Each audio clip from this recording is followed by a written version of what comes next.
Oh, I'm a mess this morning, to be honest. All right. Cool? Yeah. Ladies and gentlemen, welcome back to the Ayoo Chill podcast. You already know the business. I got another artist here for you today, but more than just an artist, kind of like a New Jersey mogul I have left to the left of me today. My boy, please take a couple seconds, minutes, let the people know who you are and where you're from. Hello. My name is Kurt Donavon. I am from Jersey City. I'm an artist. I make music. I throw events, and I also have a docu-series that I do where I showcase different artists and creatives in New York and New Jersey. And I do a lot of different things. A lot of different creative expressions pull me in different directions. So Word, dude. So why don't we hop into a little bit? Because actually, like, I've been doing like my little research on you and everything, but I wanted to kind of get into a little bit of your beginnings just for like the first, like, I don't know, 10, 15 minutes. We'll see where it goes. okay. So originally you're from Jersey City, you said, right? Yes. Dude, I have a love for Jersey City like nothing else. Like, Yeah, I'd probably it's say good. like my top cities in Jersey, Patterson, Jersey City, Cape May. So random. So Cape random. May? Where's that? Cape May is all the way down south. It's literally like the point all the way down in New Jersey. You know that little like thing that sticks out? I don't even know if it sticks out, but it's like literally if you go through all the exits, that's exit like 0, 1. Oh, or wow. whatever. Yeah. Oh, that's so it's deep. like once you go all the way down the turnpike, not the turnpike, the Garden State, the Parkway. Yeah. So I love Cape May, and then maybe everything else in between Newark. I haven't got to experience Newark too much, but talk to me about Jersey City. So you were born in Jersey City, you grew up there? No, I was born in Summit, New Jersey. Summit, word. Yeah. So it's like not too far from here actually. And then I actually moved around a lot in Jersey. Like when I was until I was like 4 or 5. I lived in East Orange, and then I lived in Orange until I was 11.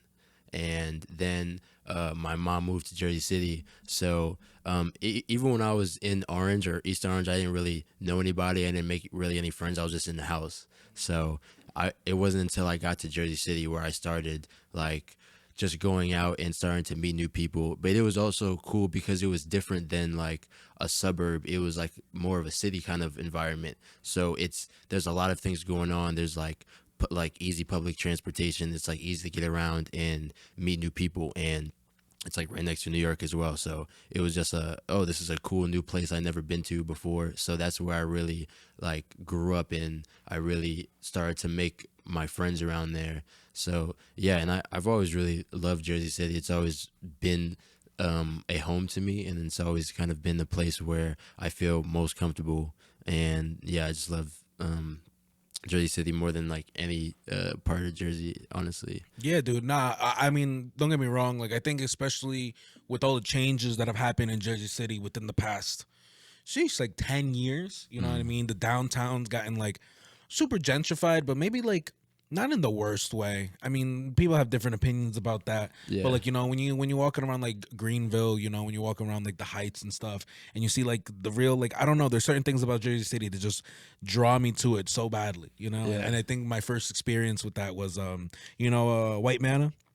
White man. White Mana's right in front of Ringside. This is on I forget what highway that is where everybody, but it's a burger spot. And if you haven't been Okay. there, you have to come with me, dude. Do you know what part it is?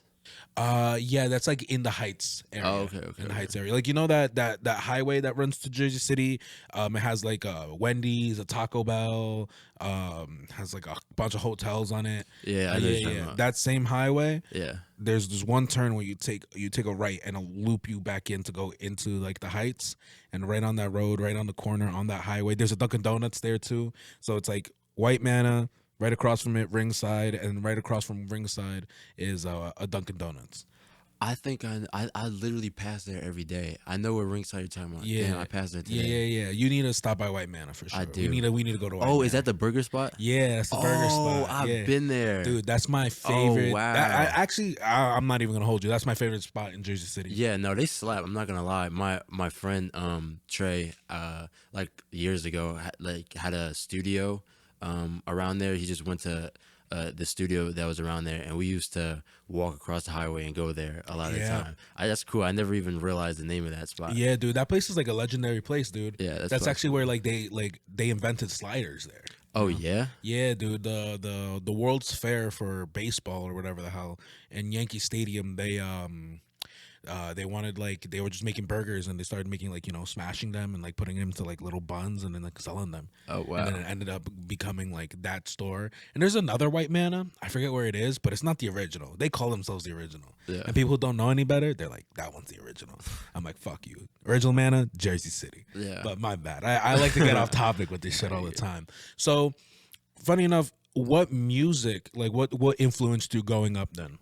A lot of the time when I was growing up, I would really just listen to whatever my mom would listen to because I didn't really have any option. Like just being in the car and just being around her, she would listen to a lot of like the first kind of music I would actually listen to was like Stevie Wonder and like dude, like hell Aretha yeah. Franklin and shit. Hell yeah. Because it was just a bunch of just like old like soul music. So that's really the first kind of music that I would listen to.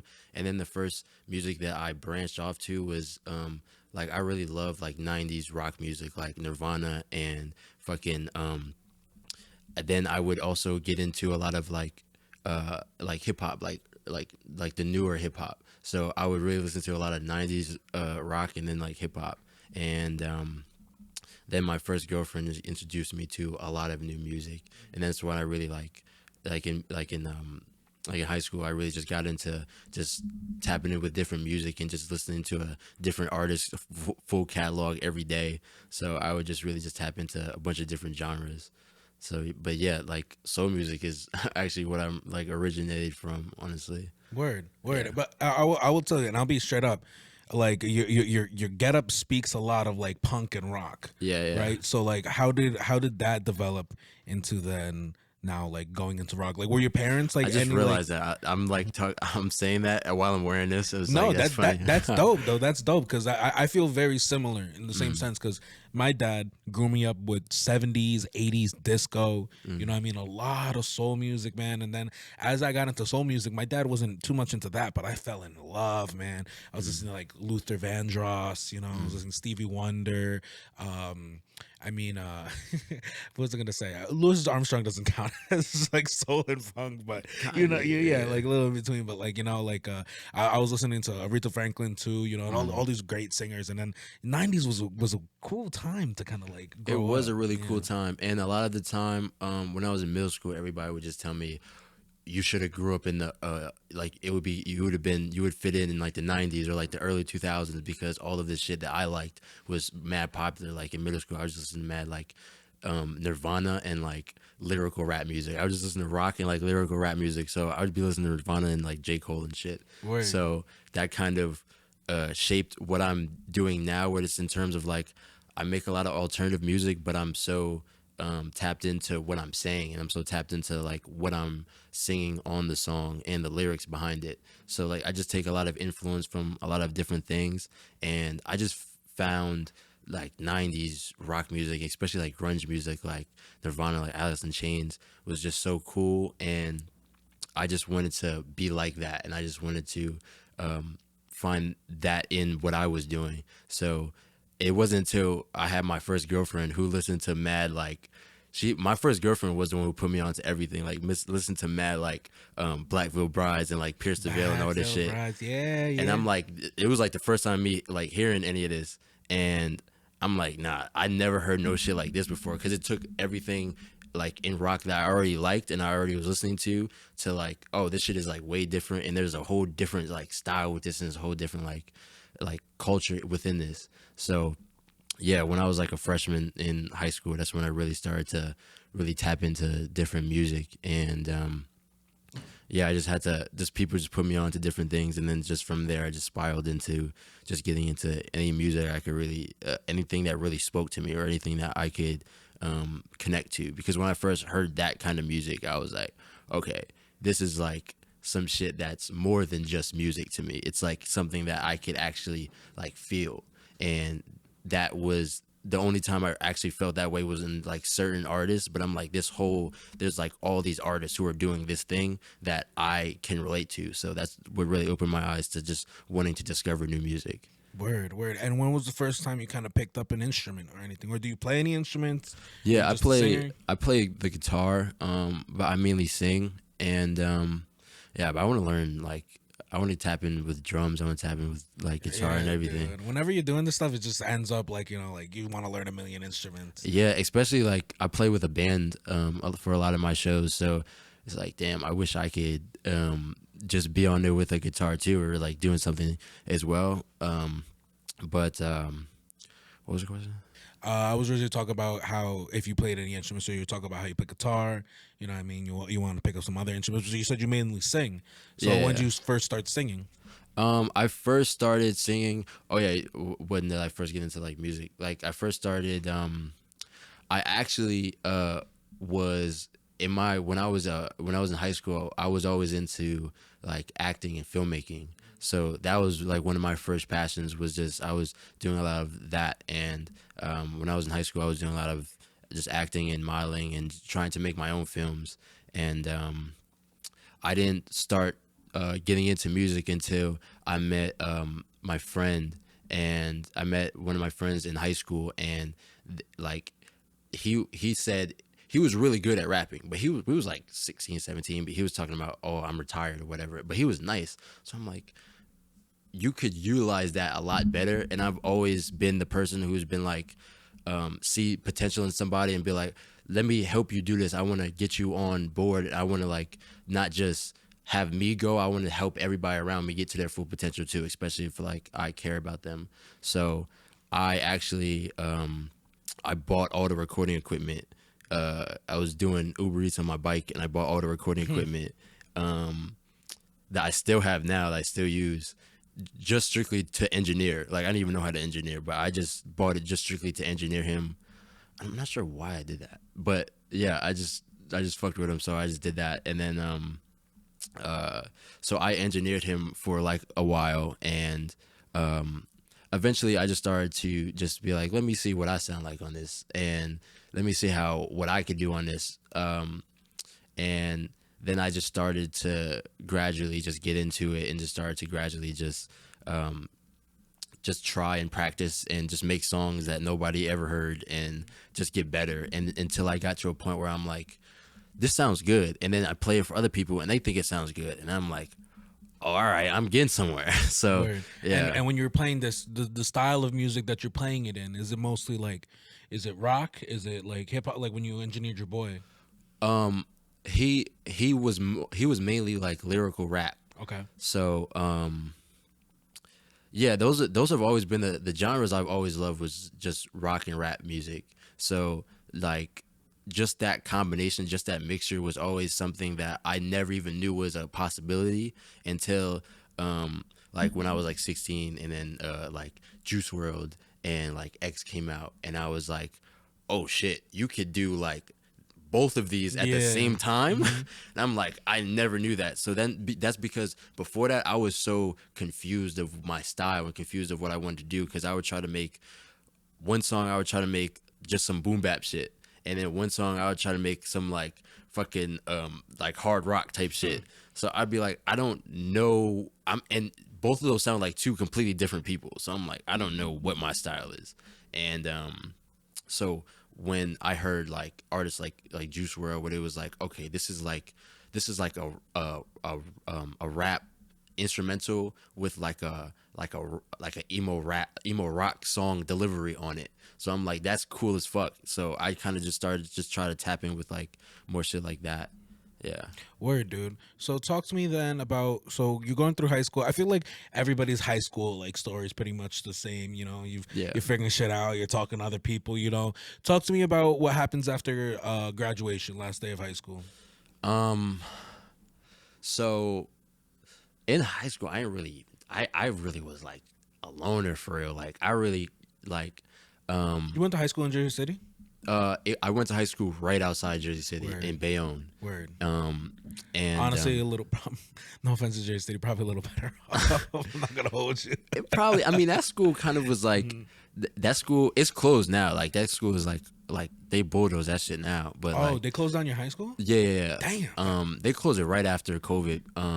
But like even my sophomore year, there was like times where they would call us to the gym and be like, we're about to close because there's a lack of students and shit, and just like certain occasions just happened where it just kept going and we just kept having the school. But I really liked that school because they were about to close because of lack of students. So I'm like, okay, I didn't like school, so I'm like, I could really get away with a lot here.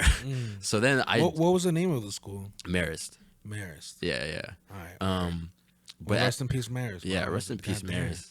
Yeah, we went in there while it was like being demolished too. How many kids were like going there at the time? It was a small school, probably like 100 Damn. in total. Yeah, it was really not that big, and I just really was like a loner for real in that school because like I acknowledged the fact that me as a person, I'm attracted to like a lot of different like creative people, and I like to do like creative shit. And I have a specific like mindset that coexists with other people, and I just knew that in that school nobody was like alike to me, and I just knew that nobody wanted to do the same things I wanted to do, and I just felt very trapped in that school. So I would like just skip school a lot, and I would be really into acting. So I just go to New York and just go on auditions and shit like that. Oh, word. Yeah, yeah. So you were auditioning like after Yeah, high yeah. school and stuff? Yeah, I was doing that. That was the whole game plan. Like I was talking big shit in my senior year. Like I'm not going to college. They was giving me college forms. I was writing the crib university, get in trouble and shit. And The Crib University. and I was just telling them like they also let it slide because they knew that I was like doing a lot of because I was getting gigs and like acting and modeling and shit. And I had an agent in acting. Oh, word? Yeah, yeah. So like yeah. what kind of gigs were you doing? Mainly like just like dramas and like comedies and shit like that. And it Like would be anything like that's like on TV that people could watch now, or there was a movie called Kicks on HBO. It's not even on there no more, but it was just some like it was a movie on HBO. I was on some shit and I had a couple lines on there, but it's some stuff I was doing. Like I did a scooter commercial where I was riding a scooter. I was doing shit where it was like voiceovers, like you holding something and just saying like a product, like commercials or that's shit. dope though. That's Yeah. dope. No, it was cool as fuck. Like I was really into just that and just filmmaking and you like and you were getting modeling. paid and stuff for Yeah, that? hell yeah. Oh, So that's shit. why I was in my I was like my senior year. I skipped like 70 days just straight going to New York and just doing auditions and shit. So I was just like, yo, I'm not going to college. Like I'm doing this. I'm going full force on this. So then I'm doing that, and like I don't go to college. 1 year out of school, I'm doing auditions. I'm like tapping in with different shit. I'm in New York like every day. So and then COVID happened, and then when COVID happened, all that shit was dead. It was no auditions. It was no work. It was nothing. So I'm like, I'm about to start filming and making music. And that's when I really tapped in more. I mean, I was making music the whole time. I just really wasn't like serious about it. So, but that's when I really started making music seriously. And I wanted to make films, but I didn't have actors. So I was like, why don't I make something that's like more of a documentation that's also filmmaking, but also with the idea of like having the same core storyline and like principles of an actual film, but just more in like documentary form. So I still do look at it as if I'm still like making films because I'm looking at for the story and looking for like a plot, and I'm looking at for like characters and like character arcs and just different like filmmaking tropes that make great films really great and just putting it into more like documentary form. So yeah, just a lot of different like artistic things just pull me in different directions Word. a lot of the time. So before the pandemic, so weird saying that sometimes. Before the pandy, were you filming these underground shows? Like, how did that get started? So it got started from I wanted to make I actually did start before the pandemic. I started way before the pandemic actually. So real quick, before you get into that, can you explain to the people like what it is exactly that this documentary like videos that you're posting up on YouTube? Like what was your original idea? Like what is it? So the original idea for it was me as an artist. I wanted to capture and document everything that was going on within me and everything that was going on with my life, and trying to get like I thought it would be cool to like, I have artists who I idolize, and I thought it would be cool to see like a real authentic raw like documentary documenting their life like piece by piece and seeing like that actual trajectory and seeing like the things they had to go through. And I've always learned so much from watching other people do the things I want to do and learning from their mistakes and learning from their successes. So that's why I wanted to document the good and the bad and everything that was going on with me trying to make it in my artistic expression. So from doing that, I naturally started going to different events and just meeting different people. And that's when I was like, okay, this, I could make this bigger than just, it's bigger than just me. Like, it's not just me. So I wanted to also showcase every other creative who's doing the same thing as me and doing like similar things, because I just love the creative fields as well. And I just want to give other creatives who are just like me like a platform and showcase them and also give them like light and just have it so that the people in New Jersey and New York can watch it and network with each other and just meet new people and just learn, you know what I'm saying? And just Word. actually be entertained by it as well. So it's like there's multiple different values you could gain from it. So I'm just trying to just continuously just grow it and develop it and make it just keep going and just make it more original and just showcase more creatives. So you started this project then before the pandemic. Yes. I mean, I've always loved filmmaking. You could find like, if you could find YouTube videos of like short films I did when I was in middle school on YouTube right now, like 20 of them on YouTube right now. You gotta dig deep for them shits though, because those it's hard. It's hard for me to find. It's hard for me to find a channel for that. So like I've always just been into filmmaking. So yeah, the idea was and I would film a lot of my friends as well. So because I didn't have somebody to film myself. So if I was filming myself, I would kind of do something like this and like mic myself and just like say something inspirational and put some B-roll in the background of it. Like I would have to do things like that. And then film a lot of my friends as well. So it was always rooted in my love for filmmaking as well, and just the core concept of this shit around me is really interesting and it's cool, and I think people would be interested to watch it and watch it unfold. And I just wanted to give like more people just like a more shine to what they're doing. But yeah. Word, dude. So talk to me then. When you started this out, I haven't seen the first videos that you posted up of that. I have been catching up on a lot of your most recent ones and things that I've been watching before, especially the ones you did with Mad Minds too. You sent me that Yeah, appreciate it. earlier then. Um, how did you start branching out into going to these different venues? Because then you said you were going into New York City a lot, and Yeah. especially at a young. I didn't go to New York City at all, like at the age of like where you were at, and especially Jersey City. You mean you just take the path and you're in there. Yeah, You that's know, why I loved it so being over there. yeah, Yeah. that's great. That's a great thing. On my hand, I had the NJ Transit to Mm. go there, and it wasn't really like it's any harder. To be honest, it's probably like just a lot long, not that long to get into New York City. It probably takes me like 40 minutes to get into New York City Mm. using the bus that's around like where I live. Um, but yeah, so when did you start really filming into different like, venues and stuff? I think I really started doing that actually around when the pandemic first started, Word. which is interesting because I kind of took it like a different way. Like I looked at the pandemic as like I feel like everything's on pause so I could catch up. Like I feel like I was behind. So that's when I really started to film heavily. And when I started going to my first shows, they were in Jersey, and I was like, okay, I need to. Then that's when I first realized, all right, there's people who are out there who are just like me, and in terms of they're also like artists or they're filmmakers or they're photographers or whatever, and they're trying to grow their craft and they're all trying to network with each other, meet each other. So that's the first eye-opening moment. I mean, when I was acting and everything, it's a whole different world. So it wasn't really like I was meeting people like that. I was meeting like more actors, and so when I first started to go to shows, that's when I started to meet more people who are more just creative types. And that's when I kind of looked at my videos differently in the likes of, okay, so now I know who is going to be watching these videos.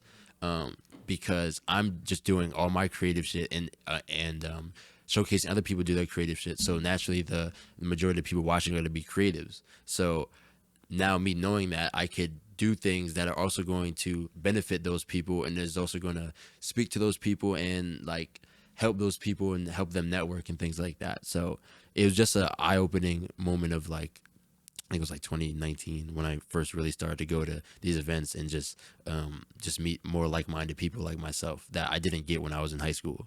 Word, Yeah. dude. So then, after the pandemic, you're more going to these different venues, giving people more of their shine. Did you throw? I don't want to say throw, but I don't know situation. Did you just stop like with the acting and going out for auditions? Yeah, I really did. I really just completely stopped. I mean, it was difficult. I remember like the first like I had COVID before COVID was even Damn. like yeah, cuz I was going to New York so often, and then I got back one day and I was just like, damn, I can't breathe. Cuz Damn. I used to have like asthma bad when I was young. Damn, that sucks, Like dude. I had the breathing machine and shit. So I was like, um, yeah, I really couldn't breathe. So I was like, I just thought it was something wrong with me. Hmm. And then a couple of weeks later, that's when everything shut down, and that's when everybody. Well, that's when they started really saying, "Oh, people are dying, this and that," and then that's when things were starting to shut down. So I had it before, and I was nervous to really go to New York. Yeah, So no, I get that completely, dude. I had a friend who he caught the vid before like the vid was even COVID, yeah, right? And he was hospitalized for like a couple weeks, like we almost lost him there too. And it was yeah, like, God damn, you know what I mean? And then after like literally like a month after that, like everything started shutting down. And that was a wild time. That was a wild time. I think for yeah, a it wild was time for wild. all artists and all, like, but it's good because I feel very similar to what you were saying before, like I felt like it was time to kind of catch up. I didn't use it. I didn't use it like that. I've said on many podcasts before. All I did during COVID was eat, sleep. Like I started doing what was it? Not P90X. Insanity. I got into the insanity I used workouts to a be on lot. that sanity Yeah, way. so I was doing the insanity workouts at home during COVID, and then just jerking off and taking edibles, bro. Like literally, that was like every day. And then when it finally started getting back, but they wouldn't let you back into the universities yet. Everything had to be online, right? Or no, switching from being on campus to then completely off campus. It was weird, dude. It was a weird thing. So after COVID, so then what are you kind of doing? Is now filming all this stuff like your full time gig, or like what are you doing to like support yourself? So after COVID, it was kind of a completely different shift. Like I felt like I was just in a different like place completely from where I was before that. Um, but so I was now majority filming and doing YouTube videos and making music, and kind of that kind of went hand in hand for me, because a lot of times me making music it'd be content, and um, going to other artists and recording them is kind of like me also networking with these artists and like things like that. So it's kind of in the same light, but now I look at it differently. Like I'm shooting a bunch of different things that don't have to do with music. But so yeah, I was filming a lot and making music a lot, and I was also doing content creation for different Instagram businesses. Word. Yeah. So that was mainly how I was making money from during COVID too, because a lot of businesses were like a lot of businesses were strictly online, and a lot of them did not know how to make posts and how to like make something that looked engageable, or make something that looked good. So I would a lot of time I just hit up businesses like, hey, I can make content for your page. I could come and do this. I could come in. I could put the right hashtags. I could put the right I know the right analytics for your page and stuff like that. So yeah, that was mainly how I just researched a lot of Instagram and just learned just social media in general from doing that. Yeah. Word. Word. I feel that. So then you're mainly doing then like almost like social media. I want to say like content creation is basically the word you used, right? Yeah. So then you were doing that and then also doing the filming stuff, right? Yeah. So what was your so now like where are you now in between like goals and what you're trying to achieve and what you're trying to do? So now I kind of incorporated a lot of events more, and just being a independent artist trying to grow things, it's like difficult to get like monetary value out of certain things. Like um events give a good level of monetary value right now, like a small level, but that's better than videos for me right now. But Yeah, I'm just really in the process of trying to grow everything and just trying to turn a profit off everything within it still being just as organic as possible, because like you know I, we don't really do this for money, but at the end of the day, like, you need to eat at the end of the day. Oh So yeah, dude. yeah, Yeah, I yeah. was actually having a very interesting conversation a couple days ago. I had Ethan Ross on, Oh, and nice. yeah, he's a dope guy, and he had said something that really resonated with me in his podcast, and kind of resonated with me now, especially as we're going into the first full year of me doing this as a business. Um, it's like, damn. He was like, I'm a 20. How old is he? He's like, I'm a 26-year-old man. He's like, I'm not 18 or 17 anymore, running around and doing shows for fun. He's like, I need to pay my bills.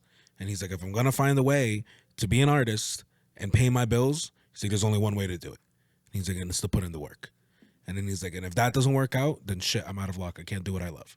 And I'm like, damn. And when he said it, like, and it was really, really, really interesting conversation that, like, I've actually been thinking about, like, a lot these past couple days, because I'm just like, damn, like, yeah, I'm starting to get there, dude. I'm 24 right now, and like this has been like the coolest venture I've done so far. But even up until this point, I've made like $0 from doing the podcast, and I probably made like $400. But that was just off of like that, and that wasn't even asked. That was just like tipped. You know what I mean? Um, and so like looking into it, it's like, all right, how am I really going to make an impact with the shit that I'm doing and make it viable so I could live off this shit? And I think this conversation is probably gonna kind of turn around a little bit to like Jersey culture. What is happening in Jersey right now? Like, how are we building a community? How are we building the music and giving a place for artists to grow? Right? Because I think that's a big thing that you've been documenting, especially documenting like these underground scenes. Like, they're still very alive and well, which is Yeah. really dope to see. And there's venues out there for people to perform. But right now, I'm kind of seeing like, I don't know. I'm gonna leave it. I'm gonna leave my mouth out of it because I've said it in a million podcasts before. What are you seeing? I'm personally seeing a shift in my opinion, because A shift in what? a shift in terms of, I felt as though a couple of years ago was vastly different than how it was now. I also wasn't as tapped into it as I was now, but looking at it from how I looked at it a couple of years ago, it seemed as there was a lot more division than there is now, in terms of there's a lot more people who from Jersey who are doing events and kind of like coming together more than kind of how I used to remember it, and being like how I used to remember Jersey, and everybody who I used to talk to who was like older than me would say it was just very divided, and if you were from this part of Jersey, you wouldn't fuck with this part of Jersey. You would make fun of them, and you would just stay in your own lane, kind of thing. Where I would see it as that a lot, and then people would say, okay, this is the bad part of it, so I'm gonna go to New York, and where I was kind of always like, I'm always a person to be like, all right, instead of just abandoning this shit, I want to fix it, because this is where I'm from and this is where I am. So I feel like it's a more interesting thing to have, where you're in a state that underground scene is not really put together, where you could be like a pivotal part of the process of putting that together and helping like spark that, so that other people could do that along with you, and then it's not just you. So that was also the idea of what I keep that in mind of what I do with my documentaries, and especially with my event that I did, or the events that I do, and yeah, just everything that I do, really, just because I think it's really cool that we can bring it together. And Yeah, it was just so much division, like a long time ago, and I don't really recall much events or much of anything really going on. So talk to me a little bit, because you're, how many documentaries do you have out at this point? Probably like 130, I want to say, maybe. I feel like you're definitely like underselling yourself a little bit, What do you mean? because to have 130 videos, especially how on average would you say, how long are each of those? Each of them is around like in the range of 30 minutes, and each video takes me at least 2 or 3 full days. Like my last video, I was doing that. I did that all day yesterday, and then all day before that, like literally all day, like Yeah, dude, I definitely start to end. understand, dude. Yeah, I yeah. definitely understand. I mean, like when I did the Mad Minds stuff, I mean, I had like 7 hours of footage. Oh damn. And then when I condensed the 7 hours of footage and edited and got all the interviews down into, like, little segments, I went from 7 hours to 5 hours, right?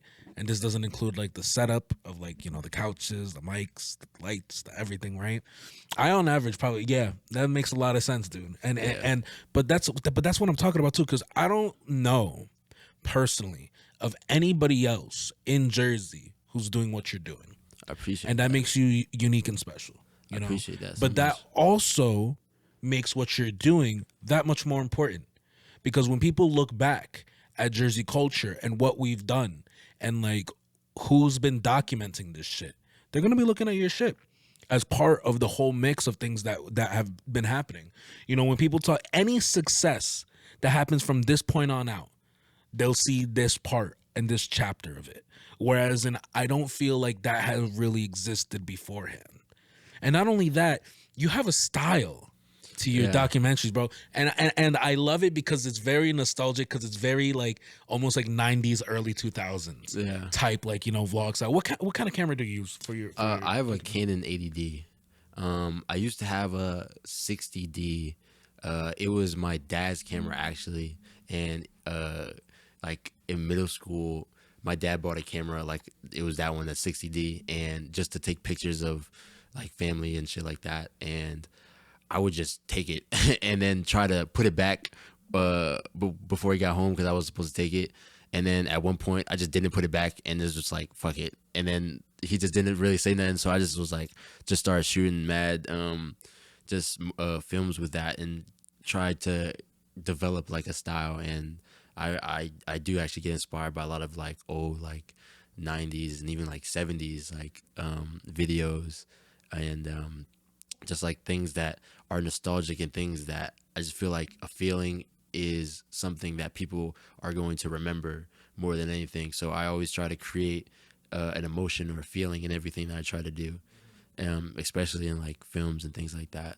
Yeah. Word. And so from this point, from when you saw like the documentaries, like which one have you felt has like, maybe it's the same and maybe it's not, and it's okay if it's not. Which one is like your favorite, and which one has done the best numbers wise? I've found that the best numbers wise is when I did a video, and I did a video of a show, and it was a bunch of like bigger artists in it. It was like Matt Ox and K Suave and Candy Paint, and so I did a video, and in the thumbnail they were all three standing next to each other, and I put all their names. And so that video did really well, just because of like how the algorithm works. Like you look up Maddox or whatever, you're gonna see my video. So I did realize that you can really, that's a way you can grow on YouTube. But I kind of didn't want to like focus on that. I kind of wanted to have the more artistic expression in it. And my favorite video, damn, I don't even know. I think my first video is my favorite video, even though like now I feel like my new work kind of shits on my old work. Like I feel like everybody feels like that throughout time, but I mean, for sure, I feel that way about this podcast. yeah, If you go to the first, I'm so embarrassed like of my first podcast. They're actually only available in audio form, but they're just embarrassing, bro. They're just embarrassing. I feel you. My first video though, like 2019, that was the start of what I was doing. And I also didn't look at it as like, I didn't even watch YouTube videos. I just wanted to, everything I do, I just want to be just as original as possible. And I want to do stuff that nobody's doing. So I wanted to have the most original kind of artistic kind of vlog type documentary type video as my first video. And it was just footage over a year, and it was only like a 10-minute video. And it was just, I don't know why I look at it now and I just always use that as a template of like the style I'm going for. Because as time went along, when I was doing YouTube, I would research so much of how to grow my channel that a lot of time I would sacrifice a lot of, it would stifle a lot of the creativity, because I'm thinking about, okay, if I do this like this, I get more views and the algorithm will push my shit up more. And if I put it like this and I put this in the title, but more along the likes of, I was trying to just cater to things instead of like just focus on what I want to make, and just who's the audience and just who I'm making it for, kind of thing. So I stopped to really worry so much about like every little statistic of it, and kind of look to my first video as like, nah, this is like dope, because this is like very artistic, and just the mindset of this. There was no like, because I didn't even watch YouTube videos, so there was no thing I could take from. It was just strictly off of my pure creativity of what I've already know. It was already in my head right now. So yeah, I just always look to that one. That my first one. I think I'm not even really in it. It's just like I'm just shooting and just shooting and editing. I just really liked. Word. I definitely have to look at your first one because I'm kind of upset that I didn't take the time to really look at it. But I'll tell you what, dude. I think that these videos will definitely like stand a lot of the test of time, and I think there's a lot of cool interactions within these documentary videos that you post up that have like, I don't know, like they just show like very much like how artists interact with each other, like the chillness of stuff. Like I remember one of them, I think it was the one that you sent me of Mad Minds, and I think maybe you guys were doing a show in the Meat Locker. I realized that you guys go to the Meat Locker a lot. Yeah. Meat Locker is a Jersey staple. It really is. It's fire. I'll be honest. I did a show in Let me finish my thought. Let me finish my thought. There was I think it was the Mad Minds episode you guys did, and it had to be the one in Morristown, but you guys, I think, were doing a show outside of the Meat Locker, and you were going into somebody's like maybe clothing shop or something. Yeah, And they were still closing up or something like that, right? They were Yeah. closing up. It's like, oh no, come in, and you guys are smoking in there or whatever. Yeah. And I'm like, bro, like this is such a vibe. Like this is just like, you know, like them being nice, their clothes, you're just looking around, you're looking at stuff, they're being super nice, and it's just like kind of artists and artistic people reacting, which you know I think Yeah.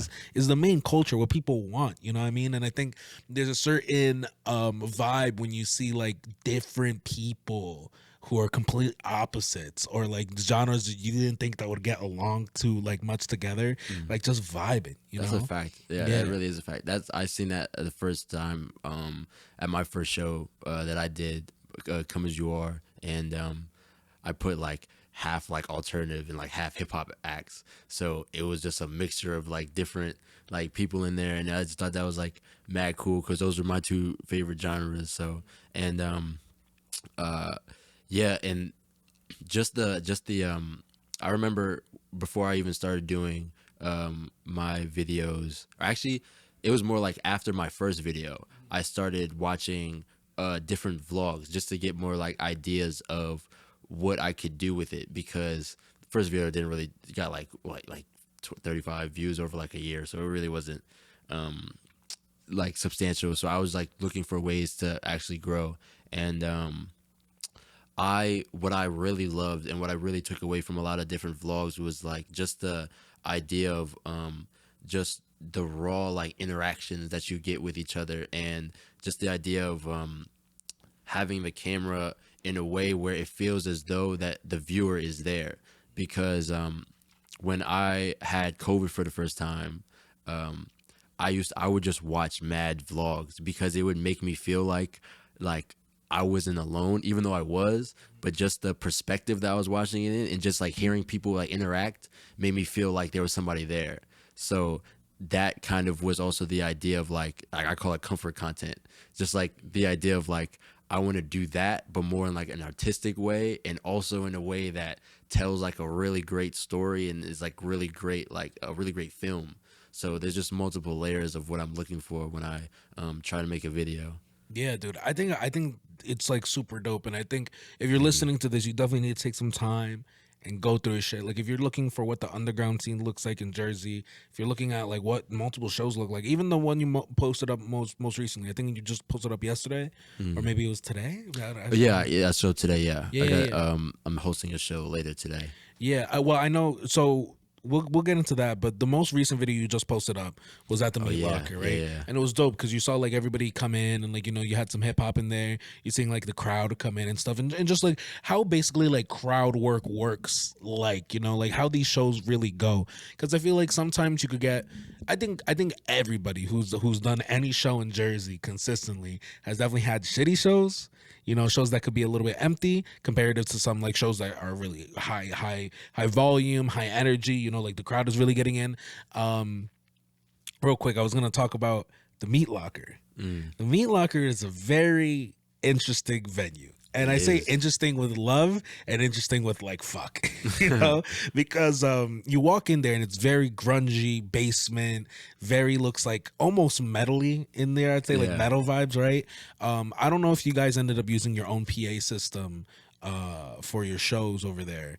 I don't know if they've upgraded the PA systems since, but I remember my first show that I performed was there in either the end of 2018 or if it was the beginning of 2019. And I remember like the show we put on there was rough because like their speakers were blown out, the aux the aux Oh cords a damn. mess, bro. It was hanging on like this little like wire that was hanging on from the ceiling, bro. Oh And it damn. didn't even reach my laptop, so I had to stack these things up so my laptop could hang high enough so I could plug it in. And it was mad loose, so like it was like you ever have like cheap headphones when you're a kid? Yeah. You have to wrap it around your phone like 3 times, bend it, and pray to God that it both Yeah. works in both That's ears. the struggle headphones. Yeah, That's you have to that's the thing about like DIY like punk venues. Like it's yes. not the most professional equipment. Even like when I first actually I performed it for the first time, my first time in 2019. Word. And now that I'm doing shows there, like they just consistently tell me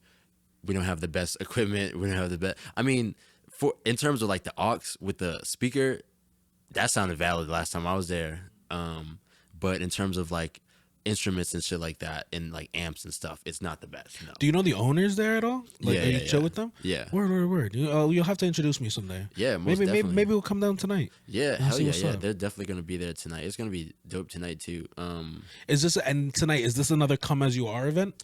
No. This is a different series of events that I'm doing now. It's called Underground Developmental. So Come As You Are is my first event series that I started, and it was kind of just like it's called Come As You Are just to have people know that this is a place where you could come and be yourself, and there's no judgment in Word. being yourself there. And when did you start that out? We started that 2021 in June, and so I had the idea for that for a while, and then like I just didn't have people around me who were motivating me or pushing me to do really anything. And then I met my friend who I do it with now, Tag, and then he really was motivating me to do it, and then we actually did it, and then it went substantially well for two like kids who were like didn't really have any fan base or nothing like that.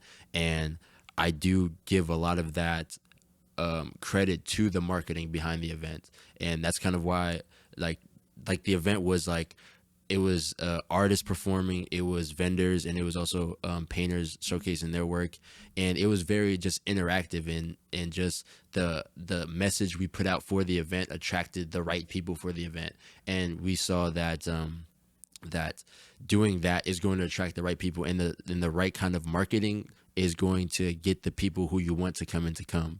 And And what do you mean? What do you mean by like right people? Like right people genre wise, right people vibe wise, like. all the above really, like so we did put out so when we put out the first event, and all of the Come As You Are events, it kind of was you could tell by the marketing of the flyer and the promotional videos and the lineup that there was alternative acts and there was hip hop acts. So you could tell the music genre that it was going to be, the different music genres, And also you saw that there was painters involved, and there was live paintings, and there was different vendors and designers and things like that. So it makes it like more than just the music. It's all around it's all around creative event where different creatives from any different walks, photographers, all that are attracted to that because okay, I could meet these people around me. Especially in Jersey, it's not really too much going on in terms of events or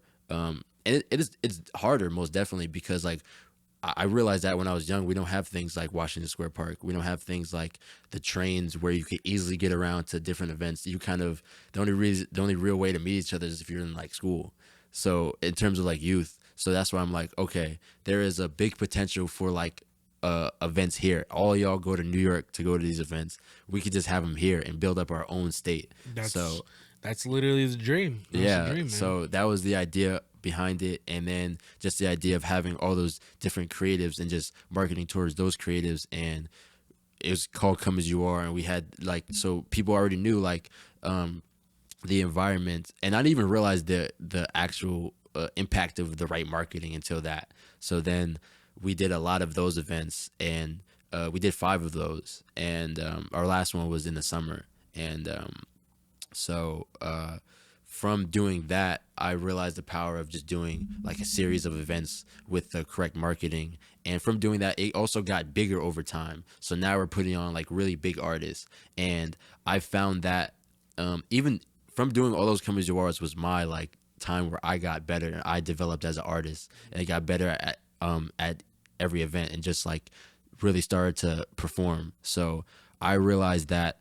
at the stage we're at now, what Come As You Are, now it's like upwards to 400 or 500 people who come to the event, and now it would be I don't want to put somebody on that stage who's not ready to be on that stage. So there was a lot of artists who there's so many artists who want to perform, but I think a lot of artists would benefit more if they got more developed and then got on that stage because then you could actually give a great performance on a big stage. So then that led me to the idea of like, all right, I don't want to just do things just for the bigger artists. I want to do things for the smaller artists too because I was just there and I'm still there. So like I had the idea of doing events that would help newer artists get more developed and get better on stage. So that's the event that I'm doing today. This is my third one. It's called Underground Developmental, and it's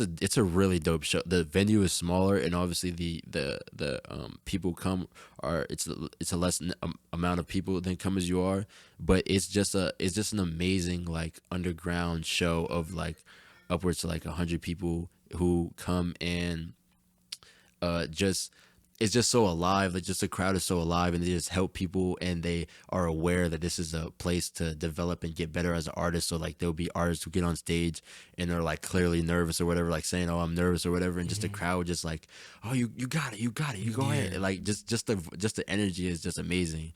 So yeah, that's doing the third one today, and I'm like really excited for it. Word. So when you so I have a couple questions. When you're doing the shows for Come As You Are, so where would the shows be for Come As You Are? Like So what venues are you doing them at?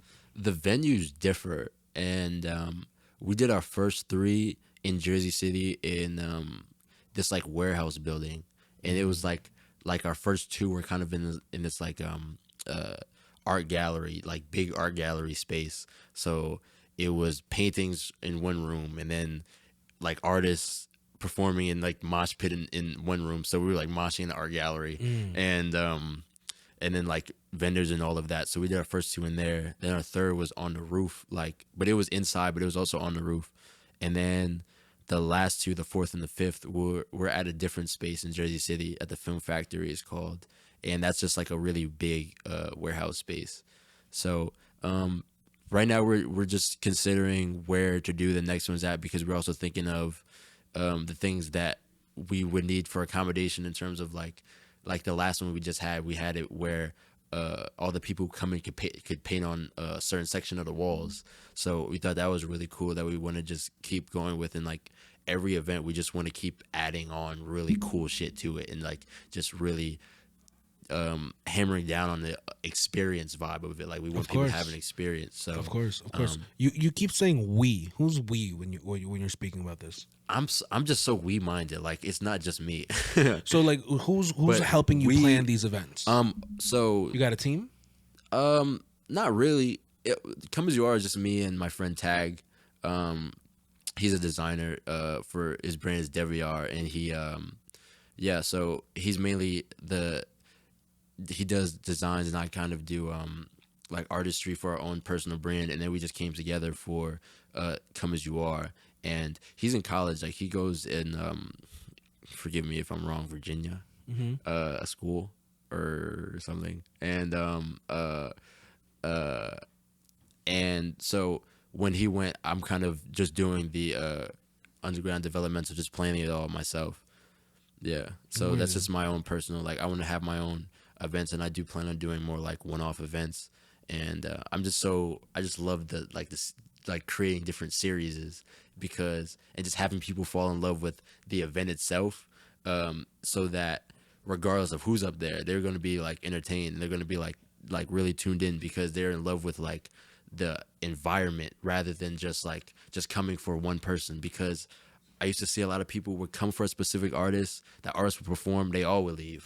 That's the big problem you run into. Yeah. And I think that's why, like, yeah, focusing on the experience, focusing on what else they can get out of being there. You know what I mean? And obviously, every artist event, whether it comes to, because right now I'm only aware of three right now in Jersey that are doing it, which is you.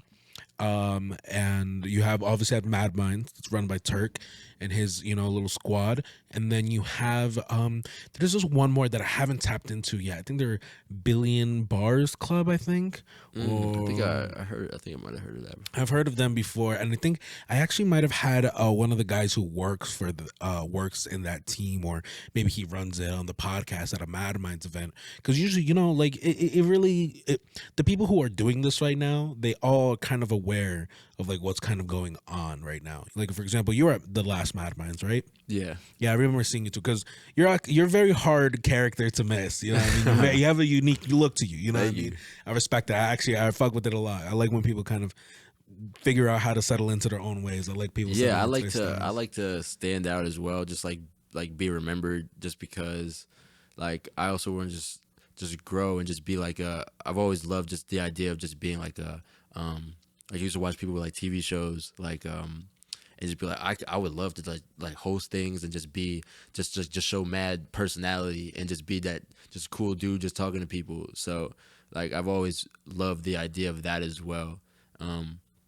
Yeah, so I try to play that role on my documentaries. Word, dude. So, what can somebody expect, like for tonight, the show tonight? What can people expect to get from going there? So people can expect, well, just first of all, just a great time in general. My man's Oracle is giving out free donuts, so there's Sweet. that. They help artists they're like a business in Jersey that helps artists get more recognition and like do like marketing and stuff like that.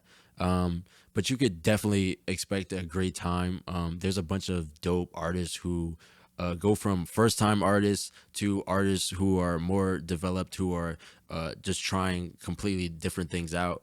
And yeah, it's just a lot of really like minded artists just trying to get better. And it's just a amazing scene to be around and discover, and just be around a scene that's just so loving and just different from a lot of different events. Like I've been to so many events where people are just laying like sitting on the wall and just not really giving a fuck about the artist. And at my shit, these first time artists came by themselves. Like some first time artists come by themselves, don't even know anybody in the crowd. The whole crowd moshing for them. Like that's something that I'm like, okay, that's actually, there's actually like some kind of love in here, and I'm attracting people who are more in it for the craft, and who are more in it for the love for the fellow artists, than somebody who's just coming in here just because they want to be the shit. You know, like somebody, I'm looking for people who are like for the cause as well, and not just for like for themselves, or just like there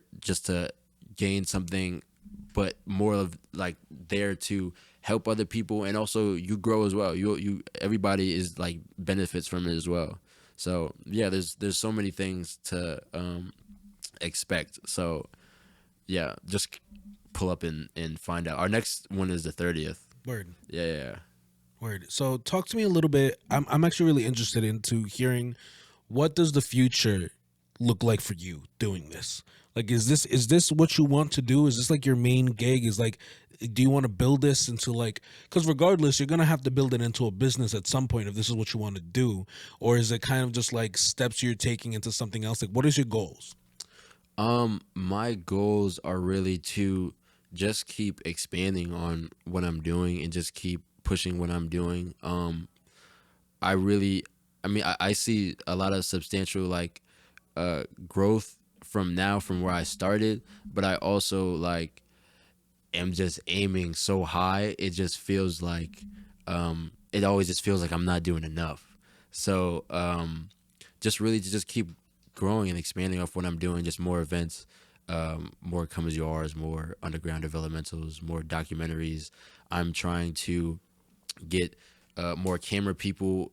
Like now I have more camera people involved in my videos that I've always wanted to utilize because it's very conflicting to have to run an event and also film and also Yeah. Yeah, yeah dude. it's Yeah, so it's it gets difficult. difficult. Yeah, and I also like to be on camera and like just like host and like do things where I'm not restricted to being behind the camera. So as though I love to record and I definitely always am going to be recording on my documentaries, I definitely want to tap in with more filmmakers to shoot different angles and things like that to just really get like a more just all around inclusive film that I want to capture something that's like really really cool and I want to be in it. So yeah, I'm just looking for more filmmakers for real. Word. What's your opinion then on right now, based on what you've done, based on how long you've been here, and having a repertoire of like even 100 plus videos on all these things happening in Jersey is crazy. What's the state of Jersey culture and where you are placed in it and where it's going? I feel as though the state of Jersey culture is really just getting started in terms of the what's really going to be cool is in like a year from now. I think the trajectory of how it's going now in like a very short amount of time, things are going to go very up and people are going to start coming together in waves and in masses, and then Jersey is really going to be put on a higher pedestal than what it's been on. And it really is like really cool that I was just talking about this with my friend Kratos. Shout out Kratos, shout out Survive. That's a collective I'm in, Jersey Word. Collective. We used to go to New York and they would shit on us for being from Jersey. Yep. Yep. And and now Dickheads. now they want to do events in Jersey. Yeah, dude. And so it's like that's fire. Like I find that so fire because like that means that we're doing something right and that means that we're on an upward trajectory, and I really think it only takes one person to start like a fucking wave, like a fucking avalanche, because if and I'm really starting to see that with different people doing more events in Jersey, and just taking what they see from the things that are already going on and just trying to expand on that. And that's what's really dope. And I encourage every artist from Jersey to just do something out of the box and just do more events and just push to grow the scene, because if we're all doing it, then that means like in no time this whole state is going to be like one of the biggest like creative scenes in the world. And that's something that would be insane to actually be a part of, and then incredibly like yeah, I just that's really what I see it going towards. Shout out Young Mags, he puts events together in Jersey. But yeah, definitely want to see more event planners out there doing more events. So yeah. Can you actually? This is actually fascinating me now because even though I know the kind of backgrounds, what does it take to put on an event? So what I've realized is the key to event planning is just the ability to adapt to anything that happens, because and also just a good level of organization and professionalism to and preparation that you should take to starting an event. Like this event I have tonight, I have like 3 pages. Like I have like a Google Docs of like 3 pages. So why of don't you take notes. me? Why don't you take me from start to finish? Okay. How this event tonight that's gonna happen Okay. So happened. for me starting this, I contacted the owners of the Meat Locker and told them about my idea for this event, and they gave me some. After I did my first event, so let me talk about my first event that I did there. So my first event, I hit up the owners, told them I wanted to do the event, told them the idea for the event, and they told me what I had to do. They gave me a date, and So what did you have to do? I just really had to have the upwards cost of the money for the venue, Okay. and so they're easy because they provide sound. They have a stage. It's an actual venue. Like sometimes, like my first event, they didn't have no stage, no sound. So I had to also pay for a sound and stage. That could be the case for some events where you have to. I mean, it's not really crazy though. Like I paid $100 and I got I knew a guy who I paid $100 and he gave me 2 speakers and 2 mics and mic stands. So that's not really crazy. So right now it's heading up the venue, Hit up figuring the out what they venue. need, paying the down payment for rental, I guess, of the place, and then let's say also if you need like extra like setup or somebody to set up like monitors or whatever. Let's say that. Yeah. Okay, so then after that, So I would suggest to figure out like lock down your date before you start getting artists or really start planning the event in super detail. So because when you have the space, then you know what you can plan around and what you need, and so then I would suggest to really tap in with everything that you need. Like say you need sound, say you need whatever you may need, a fog machine, say you need a fucking lighting, whatever you need to make sure that you have that, or that the event or that the venue has that, and then lock down the artists. And I would suggest mainly for the event, lock down. Make sure you know your time frames. Make sure you know how long you have the venue for, and that you're not going over, and you're booking the artist in a specific time frame, so that you know if you're overtime or if you know that you're good on time, so that things just run professionally and things just run smoothly. I had to learn that with my first event, and I didn't put like the artist specific times. I didn't really time frame it out, and then the event was about to end. I had 3 more artists who was about to go on, but I didn't know if I was behind or not. And so yeah, most definitely map out the time frames for what's going to go on, how long the DJs are going to go on, how long the artists, all of that. Confirm the artist. If you have to pay them, make sure you pay them. But I'm trying to think. I'm actually interested in a little bit. So we have getting the venue, paying rental for the venue, paying rental for anybody who's going to come and do any sound stuff, booking the artist, making sure there's a time frame there for the artist as well. Something interesting you just said. Flyer. Flyers, yes, flyers. Interesting enough, so do these artists, how does this work business wise for you? We don't have to talk about what money's getting made if you don't want to. Nah, we talk about all of it. But like, yeah. So like, how does this work business wise? Like, how does this profit for you, and how much are you making from these shows? So, I did not make any profit off Come As You Are. Well, the first 4 Come As You Are, we did them for free, and which is not the greatest business model, but it was the greatest business model in terms of my cash flow was in terms of just building myself up. Like that's really the why I wanted to do that. So I just looked at the money as like an investment. Like the first venue we had was like, I think it was like 600 for the night, and then 100 for the sound, and then we paid like 100 for a stage because they didn't have a stage. It was just a venue. And then, yeah, so really when you have those key things, and then make sure the lighting is good in there. And then you have to make sure you have all your artists, map out your time frames for all your artists. and also just be prepared for shit to go wrong. Like, shit goes wrong for me all of the time, and I've just learned to just get better at just adapting to when anything goes wrong. Like the last Come As You Are, my tire blew out on my way to the event with all the shit in the back. Damn. And I had to get out and walk to the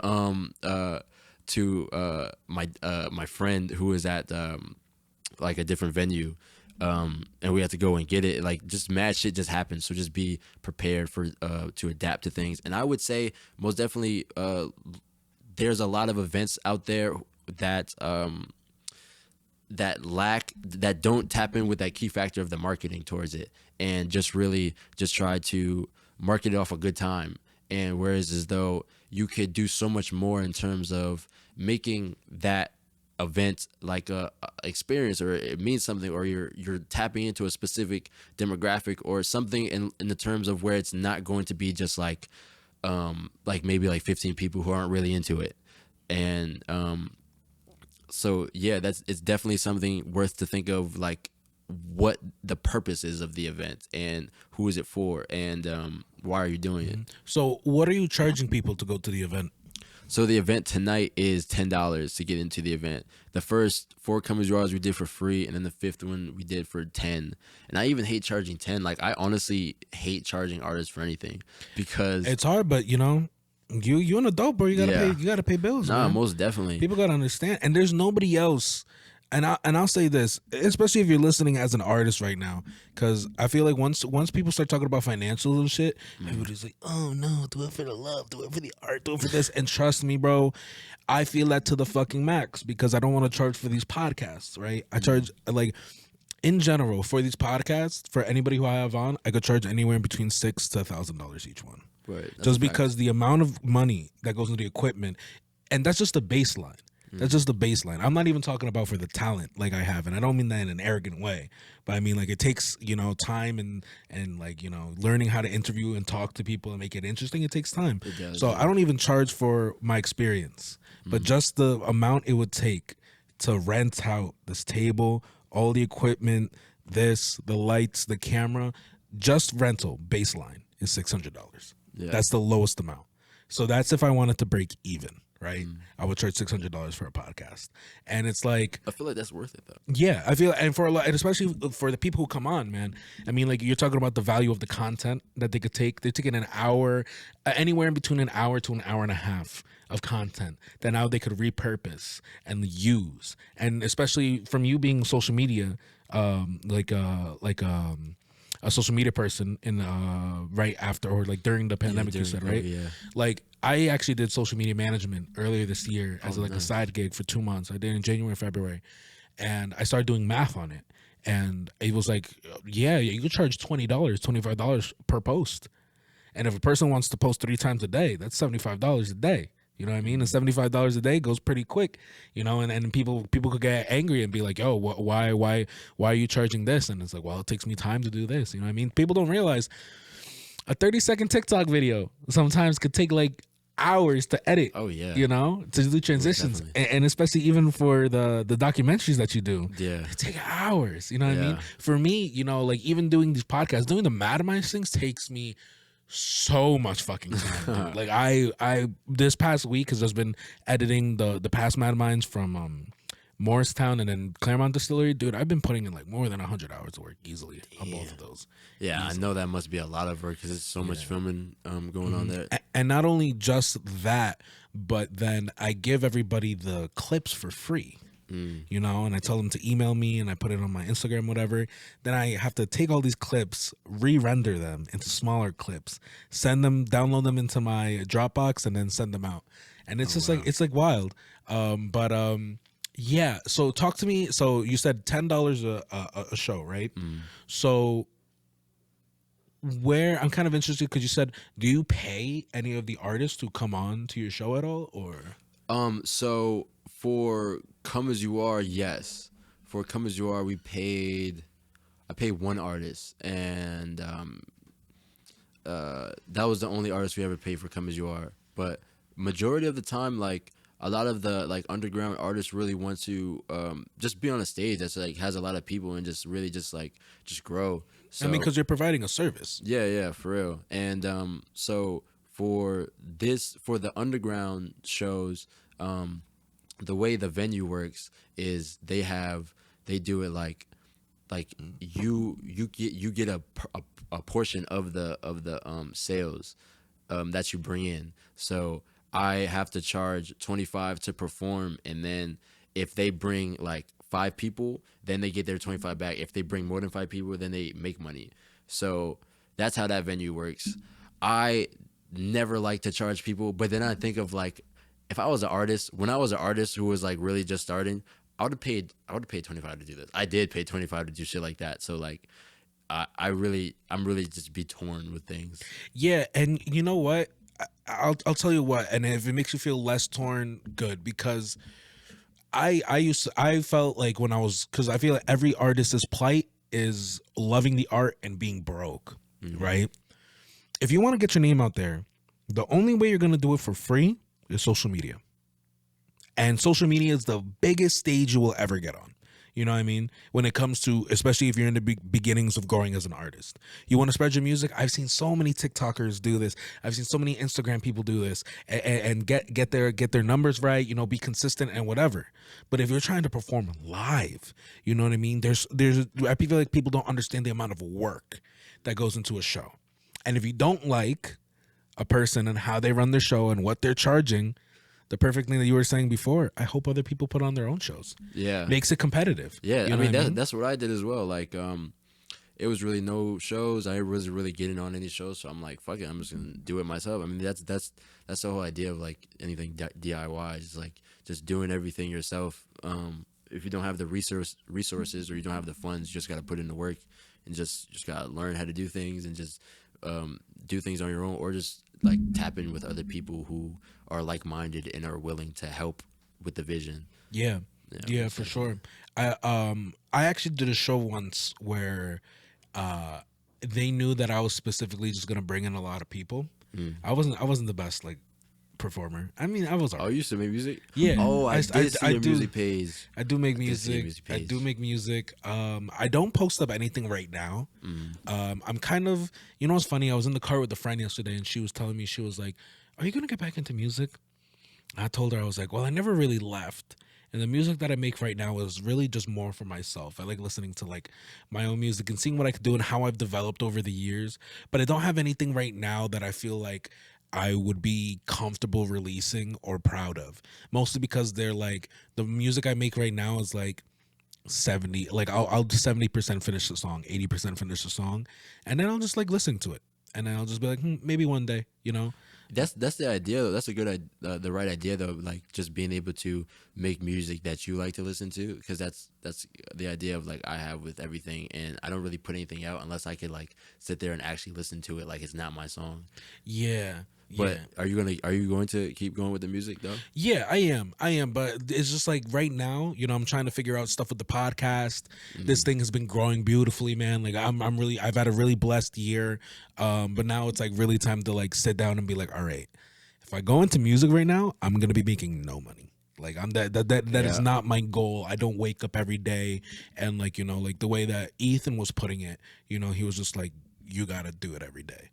And funny enough, he said something yesterday too that was cool. He was like, I hate working off of inspiration.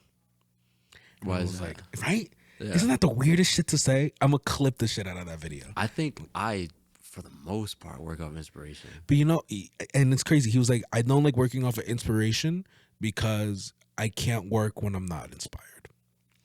And then he's like, to do this and really hustle through it, you need to learn the other way. He's like, because there's going to be days, there might be weeks where you're uninspired. There might be months where you're uninspired. And he's like, and then he just brought it back to, I need to pay bills. He's like, I'm at that age right now where I need to fucking pay bills. So I don't have a choice. And he's like, if I could work and still make good work when I'm not inspired, isn't that the key? Low key? That's interesting. I never thought of it like that. I never thought about it that way. That's kind of like putting yourself in an uncomfortable situation so that you're like good. And I mean, not necessarily uncomfortable, but like it would be hard for me to, like, I do a lot of things based on inspiration because I think uncomfortable is the right word, dude. To be honest, I think uncomfortable is the right word, because in what situations do you learn where you're super comfortable? in life, you know? You don't. Yeah. I wasn't comfortable when I started off these podcasts, bro. Sometimes I don't get nervous anymore when I have anybody on. Like I could pretty much get within like the first 10 to 20 minutes if it's going to be a shit podcast, you know what I mean? Yeah. I don't really choose anybody that I really think anymore that I'm going to have a shit podcast with. You know, I'm blessed in the way that like I have a cool mix basket of people that I'm like, all right, cool. Now I have some options to like, you know, choose, and people that I actually fuck with to come on. How many did you do so? This year, this would be we're on season 3, and this number would be You got seasons? yeah. So I just call each year a season. Okay. Because I originally, like, you know, some podcasts are just like number 300 whatever. Yeah. But I don't want to get to like number 10,000 whatever and I'm like, this is dumb. You know what I mean, I'd rather just go by seasons. Yeah. So this season you'll be number 47, I believe, and then by the end of the year we'll be That's the number on your hat right now. Yeah. What? I said that's the number on your hat right now. Oh really? Yeah. Oh shit. Oh, my hat. Yeah. Oh shit. Yeah. I didn't even. But yeah, actually, yeah, funny enough. I think you're gonna be 47, pretty sure. But yeah, and from there, like, you know, it's just completely lost my I completely lost my train of thought. I'll be honest. That happens to me all the time. But yeah, you know, like you get to it's been good so far, like choosing the people who come on and like getting to the opportunity, because before I was very much like just taking whatever I can, especially when I was running it out of my college and I was using the study rooms to shoot podcasts and convincing people that I was my studio. You know, like that's kind of how it went, you know. But like I said, it's very interesting to kind of keep pushing this and wanting to do like shows that, you know, getting artists to come on, getting them to be inspired, trying to make it into a business, and kind of trying to build off of that. Because I think off of people, I almost think it's a good thing that people are getting angry, or when they get angry about like, oh, I have to pay to get on. And it's like, well, yeah, dude, who the fuck are you? You know? Yeah. And it's not in a bad way. It's not in a bad way. You know, it's not in a like, oh, who the fuck is you? But it's like, you know, like you haven't even built yourself up to a certain point. You know what I mean? And it's not in a judgmental way, but it's like, do you do this for real? You know? I do get that sometimes, where it's like, I mean, I'm glad that the vast majority of the time, everybody's just like not really looking at themselves with like a huge ego or whatever, and just like mad down to, yeah, I'll pay 25, that's whatever. But yeah, it is some instances where people are like, yeah, I don't want to do this, or I don't want to do that, or I need more time, or I need more, like, I can't do it without more time, or whatever. That's like, I'm not obligated to do anything, and like, but I'm trying to help everybody. So you got to know when you're holding yourself back. Like, I think everything is just really like mental. Like, I feel as though if I went this whole time just being very arrogant or egotistical, then things would have not went very well, especially in the things I'm trying to do. I just don't think. I think that ego shit would just hold you back. And I think there's a huge difference that artists need to understand specifically. There's a difference between ego and respect. Yeah. You know, and especially ego has to do with yourself, but the respect you have for yourself. You know what I mean? Like, if you're like, for example, for the podcast, if I'm choosing some person who's just blowing up my DMs, which people do sometimes, and it's funny, I still don't know how to react to this shit. You know what I mean? I don't know how to react to shit because I have such a love. Like dude, when I watch your documentaries, and probably one of the main reasons I brought you on too, because I was just like, I fuck with it so heavy. I really do fuck with it heavy, because it brings such a weird nostalgia to like how it is to be in the underground scene, to do this shit, to go to these shows and seeing people enjoy themselves. You know what I mean? Yeah. Like, I feel like if you brought an outsider sometimes, where they're used to bigger venues, New York. I mean, like in New York City, how many cool, dope venues do you have? Yeah. You know, if you're comparing Meat Locker to those venues, you know, some of them are just like, you know, oh, fuck. You know what I mean? Like, have you ever been to a Baby's All Right in New York City? That's a venue? Yeah, it's in Brooklyn. So. It's in Brooklyn. There's mad venues in Brooklyn. Yeah, there's mad venues in Brooklyn. But even like there's the Bowery Electric. Yeah, I performed there before. Yeah, you know, like if you're comparing like, you know, the Bowery. Oh yeah, no, yeah, to that's way more professional. Yeah, right to the meat locker, right? yeah, But I've been to shows in the Bowery where people aren't lit. yeah. And then you look at some of the videos that you have in your documentary series, and I'm just like, these people are having a great fucking time. These people are performing, and they're leaving enriched, and they're leaving with art being shared, you know. Yeah. And it's like, this is what is dope. And other people might look at it and be like, who the fuck are these people? And it's like, it doesn't matter, you know what I mean? They are passionate and they're doing it. Yeah, that's But why I like it so much. Like that's because it's like the it's more about the environment and the people you're around and like what's going on rather than like people not really too worried about, oh, that's not fancy enough or this is not like professional enough. Like it's I like the fact that it's like some cool ass like basement like grungy ass like they were just telling me that it was like in the 70s they were doing punk shows in there. So it goes back a long ass time. So oh yeah, and all the stickers on the wall. I have some yeah. stickers on the walls. Oh yeah. Yeah, definitely. I gotta see if they're still there. I forgot where I put them, but like, Yeah, I and, wrote my name and on even a the couple songs. bathroom in there is. I don't know if they Yeah, fixed the the bathroom. bathroom. Does it still have a Oh, it hole in was- the wall? Oh shit! It might. I don't know. Was it big enough to like recognize? I mean, you could definitely watch someone peeing Oh, if you wanted to oh, through that hole. like that. Oh, they had a glory hole in there. They didn't have a glory hole. It was just like, I don't know if it was just a really thin piece of plywood that they used for the wall in between the bathroom and like, you know, everybody else. But I remember it just being a big ass hole, and I was peeing, and then like I was in there peeing like before a show, and I saw someone's like you could see like movement. And Oh, I saw shit. movement through that hole, and I was like, "Oh damn! Someone could really just peep my dick right now if they wanted to, bro." I was like, "That's crazy." Nah, I think, was I like, think that shit. I was is, like, "These are vibes." Like, they pulled out they passed that shit up because I haven't. I hope that's not true.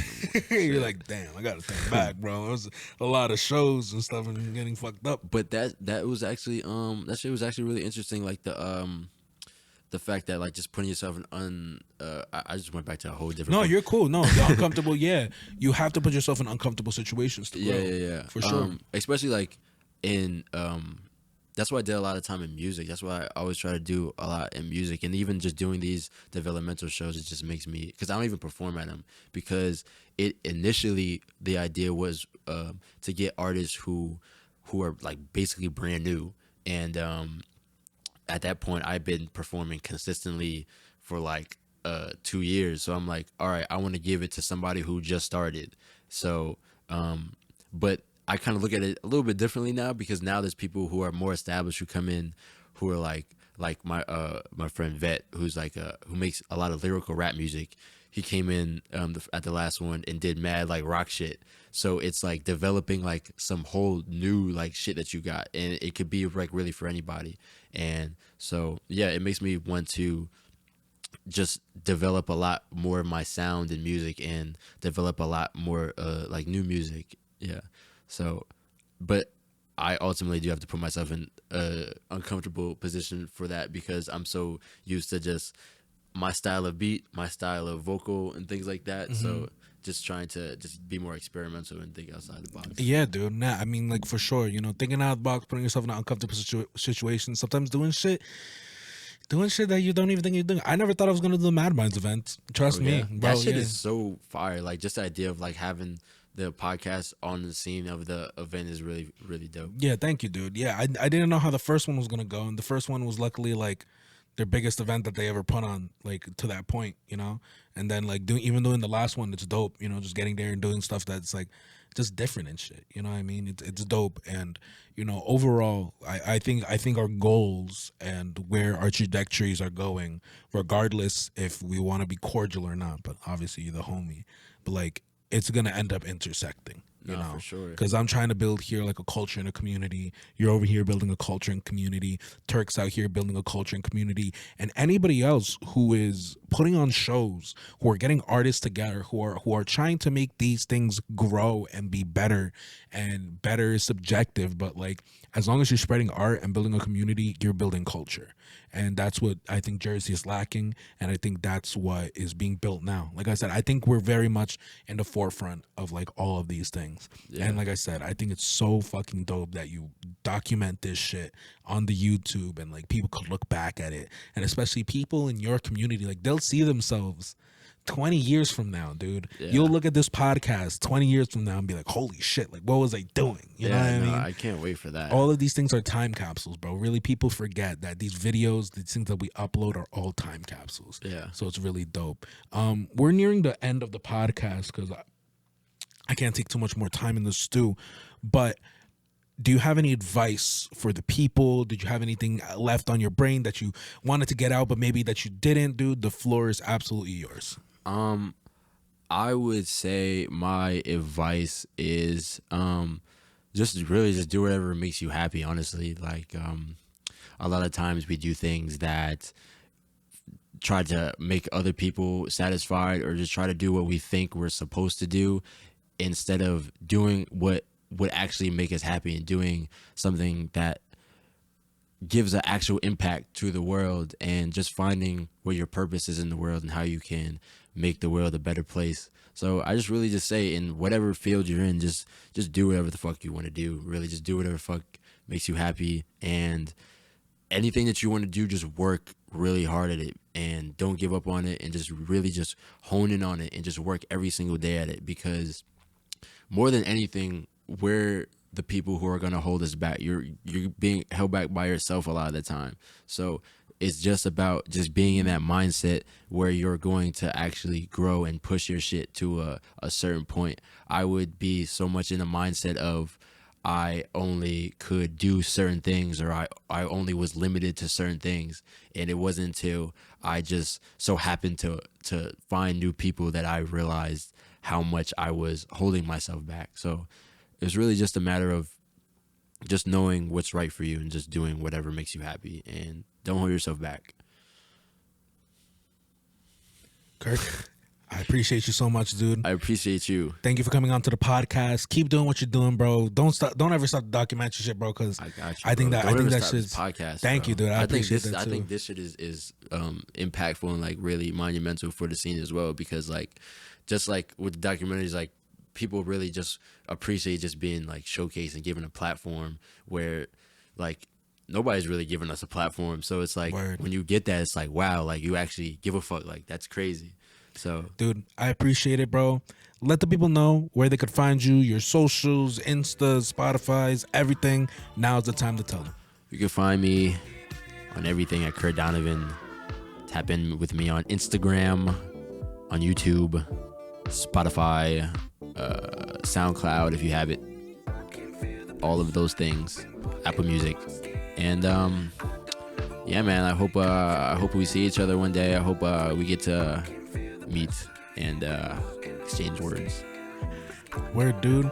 And guys, y'all already know the business. All of his links, everything to go follow him will be down below. Make sure you like, comment, subscribe. Leave a rating on the Instagram. Leave a rating on the Spotify. Leave a rating on the Apple. And yeah, Ayoo Podcast, Instagram, YouTube, TikTok, wherever you find your podcast, you can listen to this. And yeah, my dude, now it's time to just get the fuck out of here. Out of here. Where, bro? Shit, bro. I felt like that went so quick, dude. It did. It definitely did. How long was it?